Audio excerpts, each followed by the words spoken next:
guys, how you going? Okay, we're going to go through 2 stories today. Tastes just like real meat, beetle burgers to hit mass production to help feed the world. Great. Yeah, they can keep that and go first themselves. Go forth and eat bugs. Eat bugs and live in a pod. The globalists and freaks in the left-wing media are trying to convince people to eat bugs. Eating bugs is degrading, and that's why the leftists are pushing them as a sustainable source of protein for the peasants. According to a new study, beetle burgers made from mealworms will hit mass production to help feed the world. I don't think so. Mixed with sugar, the beetles supposedly taste just like real meat. Yeah, I'm sure they do. Well, they can eat them.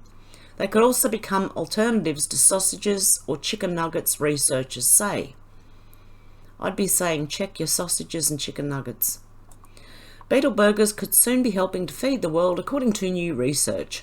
The creepy crawlers larvae, also known as mealworms, could act as a meat alternative to alleviate hunger worldwide.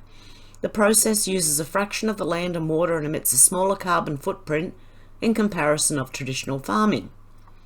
To make this a reality, French biotech company, is it called Insect or Yinsect, is planning a global network of insect farms, including nurseries and slaughterhouses.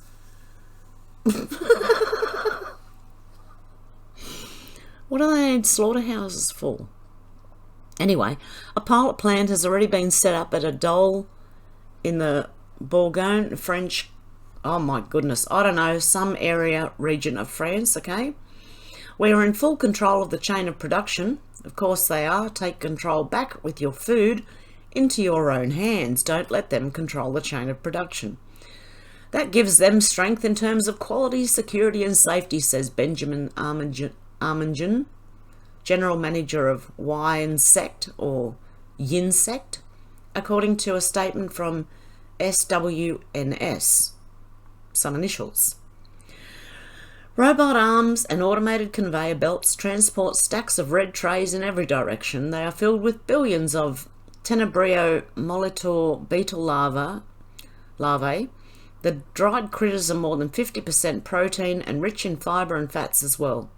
They can be turned into protein powders, shakes, burgers, cereal bars, and even cooking oils at a fraction of the environmental cost of traditional farming. For every 1 kilogram of protein, Yinsect uses 98% less land and emits 40 times less carbon than beef. It also uses 40 times less water than pork production.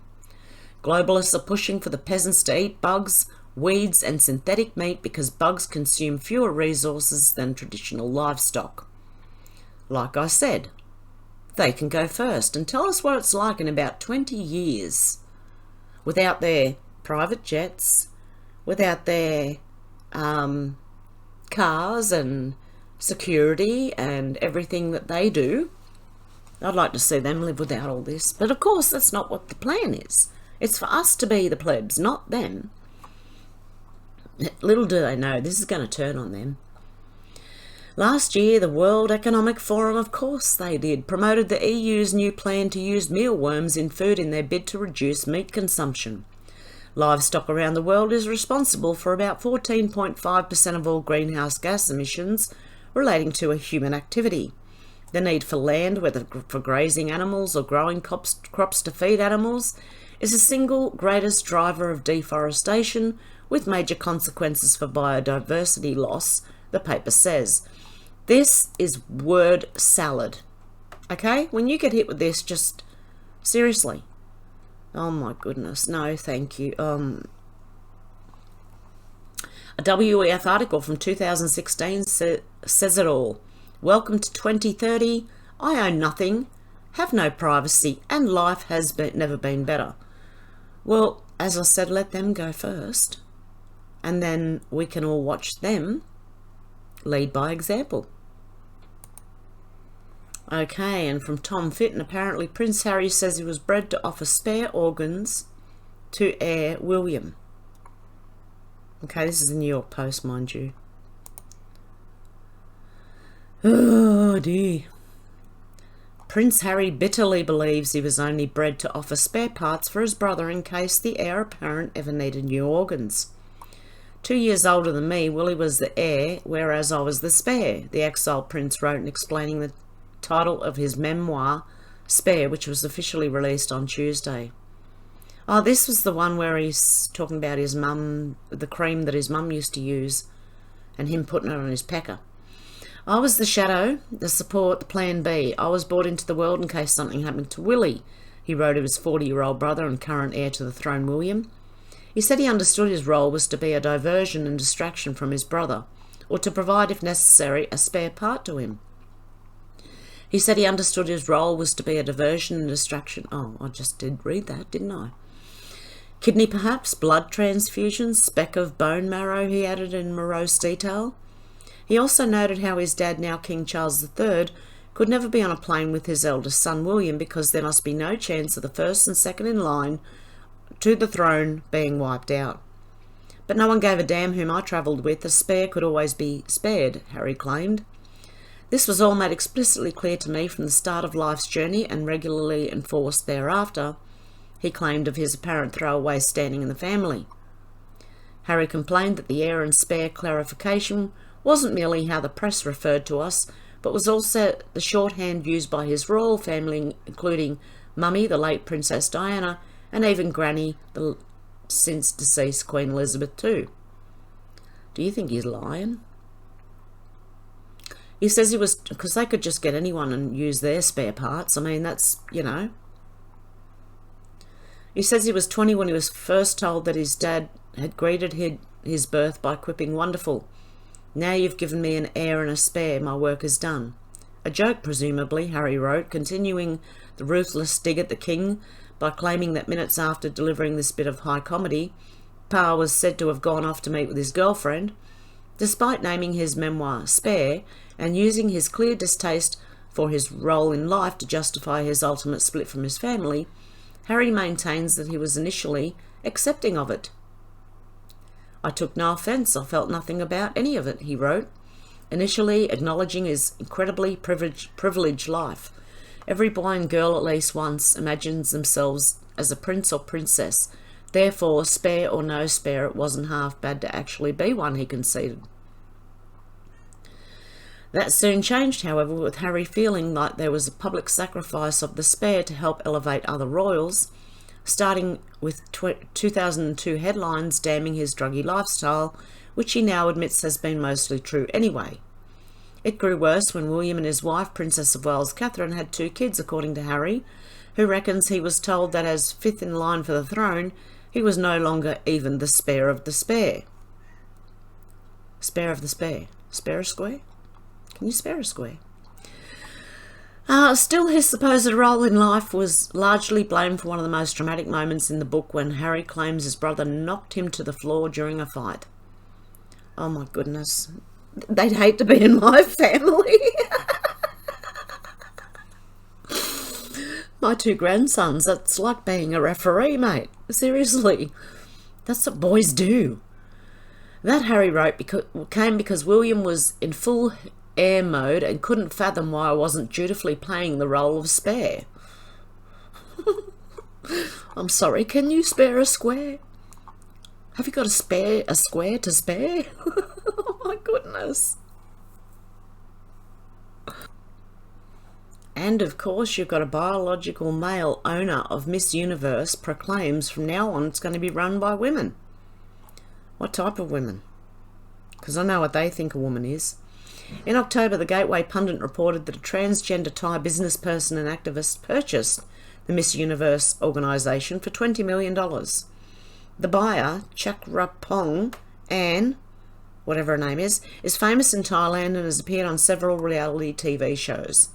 On stage last night at the Miss Universe pageant, that person said to the crowd, "Welcome to the Miss Universe organisation. From now on it's going to be run by women, owned by a transgender woman, for all women really around the world to celebrate the power of feminism." Oh my goodness, here we go. Diverse cultures, social inclusion, gender equality, creativity, a force for good, and of course the beauty of humanity. Oh dear God, no.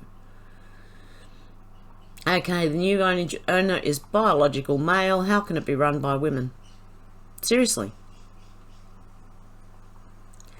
Miss USA R. Bonnie Gabriel won the event. New Miss Universe is the reigning Miss Texas USA from Houston, Texas. I don't know what that's got to do with it. Is that a male too? I don't know. I don't know anymore. Oh my goodness. Seriously. Okay, and something I think might be a big news story. Joe Biden and the CIA worked to install current communist regime in Brazil. This was all planned.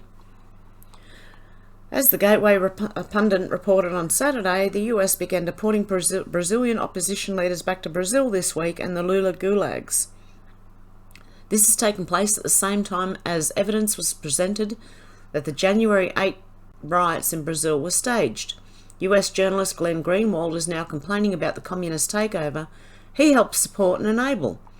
Greenwald was an outspoken critic of President Jair Bolsonaro. The past several years, he got what he asked for. Criminal Lula is back in charge. The communists are fully in charge, and the iron boot of Marxism is taking control of Brazil. Good luck. Chief Supreme Court Justice Alexandre de Moraes, a Lula supporter and brutal totalitarian, continues to crack down on dissenters, jailing opposition figures, rounding up journalists, and holding opposition protesters, including children, in makeshift gulags. Speaking to Steve Bannon, Brazil Observer activist Matt Turman said they're going full gulag. This is the worst communist takeover ever. Communists are good, nationalists and populists are the enemy. Back in October, before the runoff election between the populist pro-Brazilian leader Jair Bolsonaro against the communist convicted felon Lula da Silva, Foreign Policy reported on how Joe Biden and the CIA were working to ensure a Lula win in Brazil. According to reports, Biden personnel from the White House, Defense Department, State Department, CIA all took part in threatening the Bolsonaro administration in rare escalatory diplomatic meetings. Then they took their false narratives to the corporate media. Top officials from the White House, Defense Department, State Department, and even the CIA have held meetings and calls with Brazilian officials to try and head off any efforts by Bolsonaro to subvert the results of the country's heated presidential elections. The diplomatic surge comes as the right-wing populist Bolsonaro faces off against left-wing candidate and former President Lula da Silva in a hotly contested runoff vote in what has proved to be one of the most divisive elections in the country's history. For Team Biden, the diplomatic spade work began even earlier. In June 2021, just months after entering office, Biden's CIA Director William Burns travelled to Brazil to meet with senior Brazilian officials, and during the meeting his delegation warned them that Bolsonaro should stop casting doubt on his country's electoral process. It was the opening gambit in a quiet campaign by Washington to preempt any moves by Bolsonaro to undermine Brazil's democracy, current and former officials said. A month after Burns' visit, US National Security Advisor Jake Sullivan visited Brazil to reinforce the same warning. Don't undermine the elections. This June, Biden's team signalled the US president had relayed the same message again during his meeting with Bolsonaro at the high-level Summit of the Americas meeting in Los Angeles. A month after that, it was US Defense Secretary Lloyd Austin's turn, pushing the chief of Brazilian Armed Forces to commit to upholding safe and transparent democratic elections. Bolsonaro, a former Brazilian army captain, has tried to leverage nostalgia for the country's military dictatorship from 1964 to 1985 in his political campaign. The United States provided support to Brazil's military as it plotted the coup in 1964. The Biden administration expects all candidates to respect and accept the results of free and fair elections. We've made this clear to Brazilian officials, just as we do concerning elections held in countries around the world, a spokesperson for the US National Security Council told Foreign Policy when asked about the matter. We are monitoring the upcoming elections in Brazil closely. We trust the Brazilian people and have faith in the strength of Brazil's democratic institutions. It remains unclear how effective the US diplomatic campaign was behind the scenes, but analysts say there are some early signals it paid off. The Brazilian news outlet Estado reported on the matter last month, suggesting that US pressure may have played a hand in persuading Brazil's armed forces not to back any unfounded claims by Bolsonaro of fraud in the first round. The Brazilian military disputed the report. "I think it had an effect on the military," Abramovay said. "I think it's really hard for the Brazilian military to imagine support for any anti-democratic venture without US support. As we continue to witness the worst communist takeover ever take place in Brazil, keep in mind that this was the work of the current Biden regime and the CIA. Will the Western media report on this, or are they still bad-mouthing populist President Bolsonaro? Joe Biden and the deep state are fully to blame for this horrific international development. This was their plan. We can no longer deny it. They surrendered in Afghanistan and armed the Taliban with $80 billion in US arms. Now they installed a communist regime in Brazil, the largest South American country and economy. This can't be an accident." And I'm going to leave it there, guys. So I hope you have a good morning, afternoon or evening, and I'll see you on the next one. Okay, guys, have a good one. Bye.